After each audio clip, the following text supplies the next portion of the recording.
El material de rebuig és el denominador comú de l'exposició Reciclart. Els quadres, pintures i escultures incorporen objectes que provenen de contenidors, carrers o platges. Els 3 artistes participants saben que la innovació i el segell personal afegeix valor a les seves obres. I els texans, n'hi ha molts que tenen les butxaques incloses. No? Jo vaig voler-ho posar, incorporar, que fos diferent de lo de més.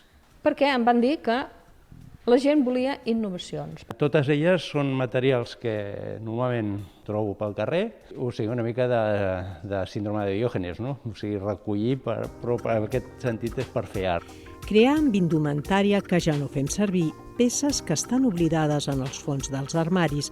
Això és el que mou fa anys la Mari Carmen Bahamonde. Que son las ropas, los zapatos, hago cosas con zapatos, les doy la perspectiva y trabajo lo que es los sentimientos, el olvido, lo que quedó en ese armario que ya nadie lo quiere. L'exposició col·lectiva Reciclart es pot visitar al Centre Cívic Barceloneta fins al 30 de gener.